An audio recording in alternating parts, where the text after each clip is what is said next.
Masuk bang. Asal duduk depan. Biasa penumpang. Saya tak nak duduk belakang. Okey. Kenapa tak nak duduk belakang?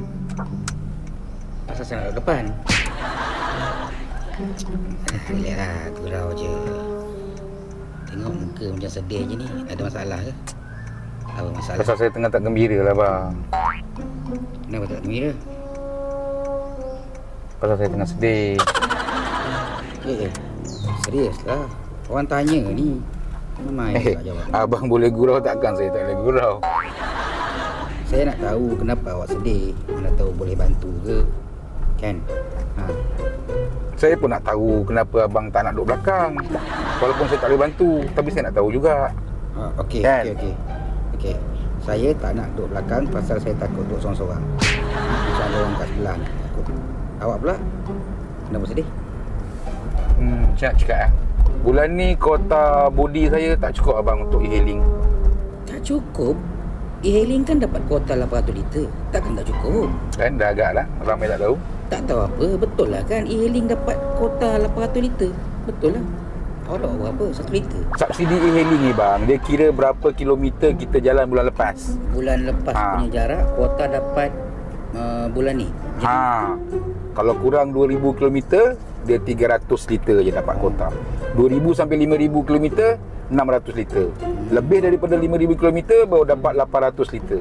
Bukan semua 800 bang. Oh, macam tu. Baguslah. Kerajaan menggalakkan korang kerja kuat, kumpul kuota. Bijak juga kerajaan sekarang ni. So, apa teman dengan kesedihan awak? Okey, bulan lepas, bulan pertama saya bawa Grab. Saya jalan dalam 8000 km sebulan. Okey, dapat kuota 800 liter lah bulan ni. Okey, bulan lepas saya keluarkan modal dulu RM950. Pasal kuota saya cuma 300 liter je bulan tu. Okey, 8000 km kereta Arzal lebih kurang dalam 570 liter. Lebih kurang 950 lah. Saya beli petrol tanpa subsidi untuk kerja. Lepas tu awal bulan ni kereta saya aksiden. Masuk workshop. Lepas tu minggu depan dia atuk saya kahwin kat Sabah, dapat orang Sabah. Dah ujung bulan ni saya jalan tak sampai 2000 km pun untuk bulan ni.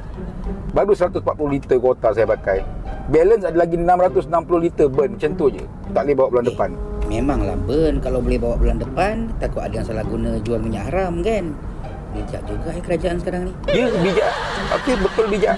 Bulan depan berapa kuota saya dapat? Kalau tak sampai 2000 km ni 300 liter je lah.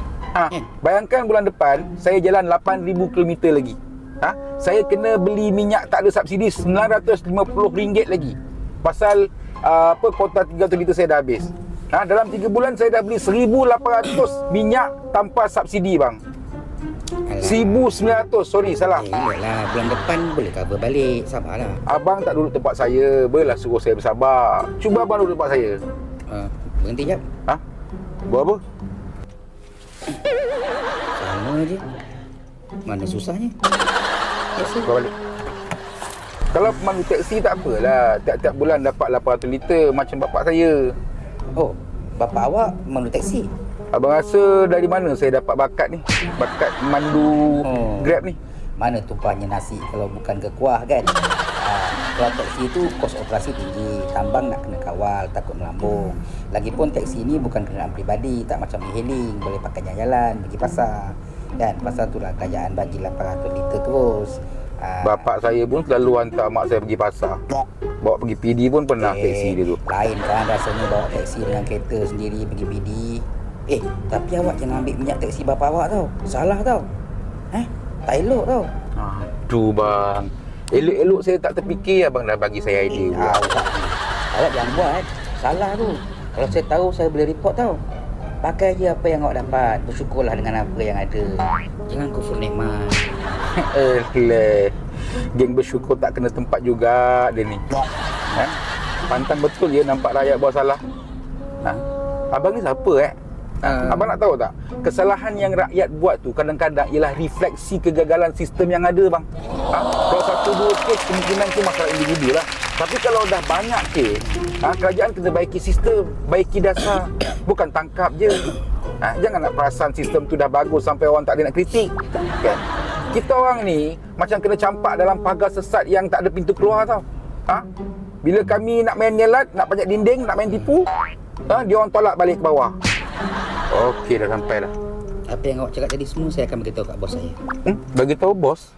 Ya, bos saya. Abang siapa ni? Abang kerja mana? Oh, abang kerja kementerian. Abang tolong buat lasar lah Ha. Patutlah tadi buat bodoh, puji diri sendiri, bagus, pandai, bijak semua kan. Dah. Okey. Gila. Okey dah. Terima kasih. Bang. Ha. Kirim salam kat bos bang, kirim salam.